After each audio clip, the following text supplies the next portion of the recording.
हजारों गाड़ियों के काफिले के साथ इम्तियाज जलील मुंबई की ओर कूच कर रहे हैं। सीधे उन्हीं से बात करते हैं। इम्तियाज जी, आखिर क्या वजह हुई कि आपको इस तरह से औरंगाबाद से मुंबई जाना पड़ रहा है? देखिए, मैं सिर्फ औरंगाबाद से नहीं, आज पूरे महाराष्ट्र से लोग इकट्ठा हुए हैं।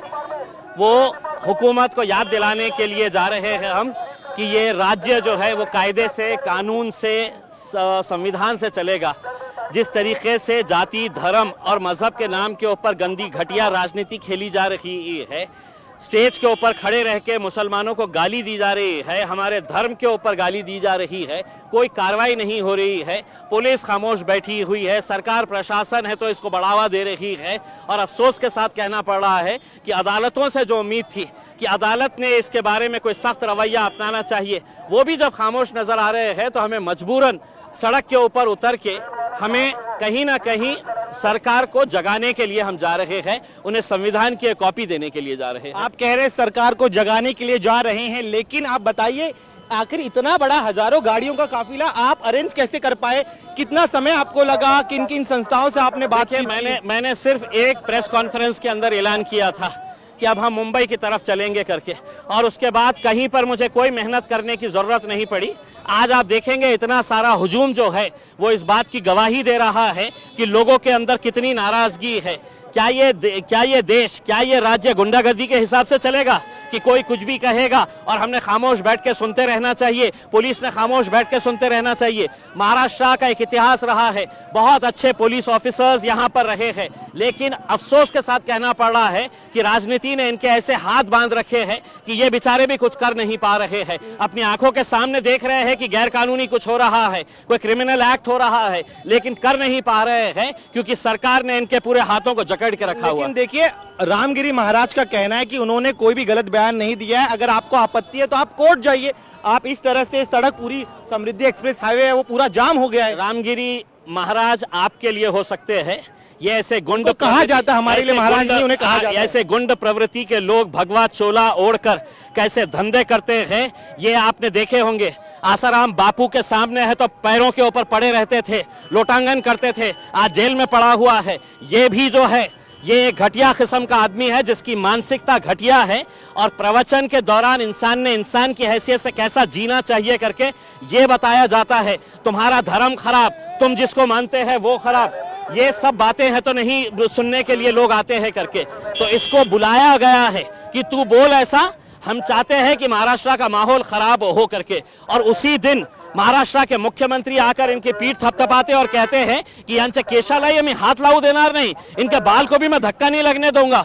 सोचिए, जो मानसिकता इसकी है वही मानसिकता सरकार की भी है। आप कह रहे हैं सरकार जो है रामगिरी महाराज का साथ दे रही है, लेकिन दूसरी दलील, खासतौर पर मुख्यमंत्री का एक बयान भी मैं आपको याद दिला दूं, जब उन्होंने कहा था कि इनके बाल को भी जो है हम ठेस पहुंचने नहीं देंगे। ऐसे में क्या इस तरह से इतना बड़ा काफिला लेकर जाना एक तरह से सरकार पर दबाव बनाने की रणनीति? आप बिल्कुल, सरकार सोने का नाटक कर रही है। हम सरकार को जगाने के लिए और एक संविधान की कॉपी उन्हें गिफ्ट करने के लिए आए हैं कि आपका हमारा देश, हमारा राज्य जो है, महाराष्ट्र की एक संस्कृति हुआ करती थी।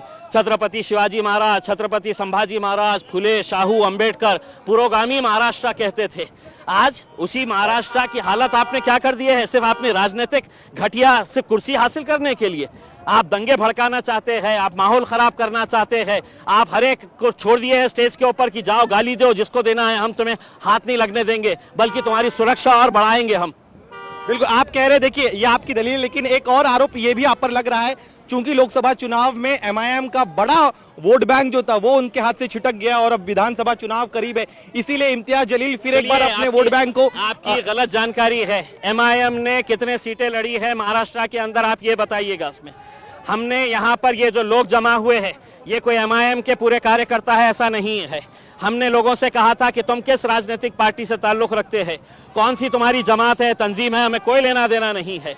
यहाँ पे बाहैसियत मुसलमान तुम आइएगा, वरना जिस तरीके की बयानबाजी चल रही है आज, महाराष्ट्र के जो हालात बन रहे हैं, उससे तो हमें ऐसा लग रहा है कि सरकार चाहती है कि कहीं ना कहीं कुछ गड़बड़ हो जाए और हमारी है तो राजनीति है तो चलती रहे, हमारी दुकान चलती रहे। आप सरकार पर आरोप लगा रहे हैं, लेकिन विपक्ष जो है महाविकास आघाड़ी, उनके कई नेताओं का कहना है कि आप और बीजेपी मिले जुले हुए हैं, चुनाव के ठीक पहले माहौल खराब करना चाहते हैं। आरोप हमने बहुत पहले भी सुन चुके हैं। उसमें आज किसी में इतनी हिम्मत नहीं है, एक आवाज के ऊपर इतनी पब्लिक अगर आई है तो वो मेरे नाम के ऊपर नहीं आई है, वो हमारे प्रॉफेट मोहम्मद के नाम के ऊपर आई है, जिनके बारे में गलत बयानी होने के बावजूद भी लोग उसकी तायीद कर रहे हैं, उसका सपोर्ट कर रहे हैं। लोग उनके नाम पे आए हैं, इम्तियाज जलील और एमआईएम के नाम के ऊपर ये लोग इकट्ठा नहीं हुए हैं। एक आरोप ये भी लग रहा है कि इतनी बड़े पैमाने पर जो भीड़ आई है, आपने सभी को इमोशनली अपील की थी कि आप जो है अल्लाह की खातिर जो है अपने पार्टी को डिफरेंसेस को बिल्कुल भूल सही कर कहा। यहाँ पर आए।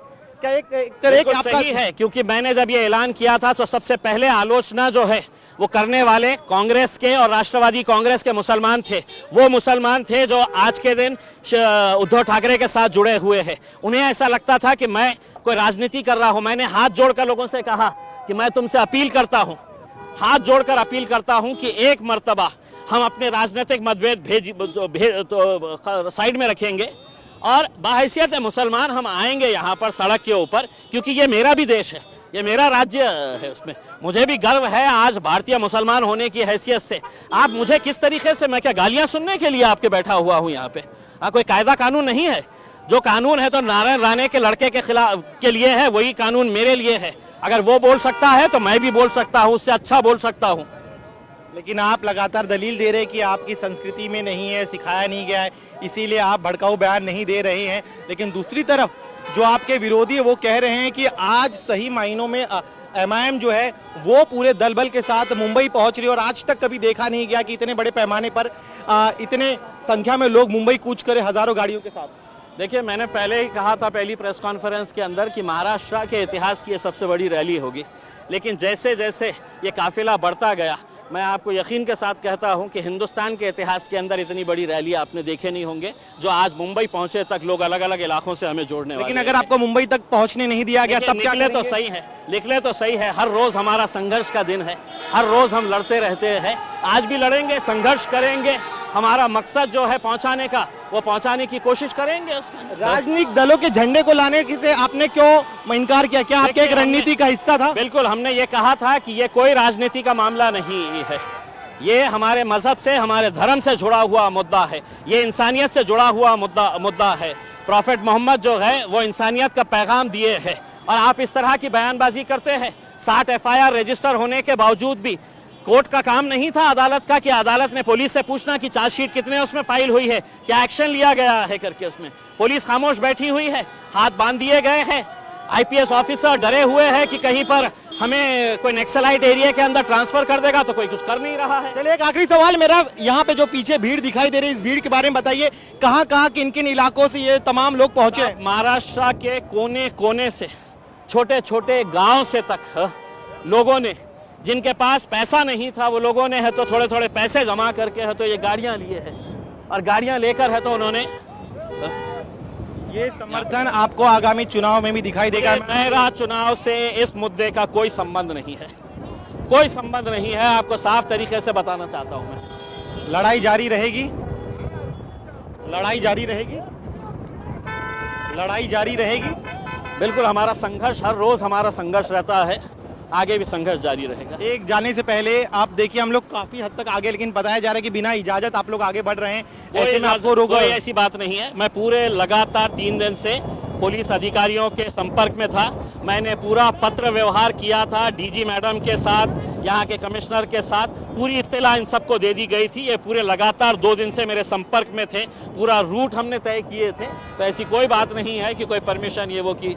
चलिए, शुक्रिया हमसे बात करने के लिए। तो ये थे इम्तियाज जलील, जिनका कहना है कि वो इजाजत के साथ ही प्रयास किया था, इजाजत नहीं मिली, लेकिन वे मुंबई तक जरूर कूच करेंगे। कैमरामैन अरुण के साथ दिनेश मौर्य, इंडिया टीवी, मुंबई।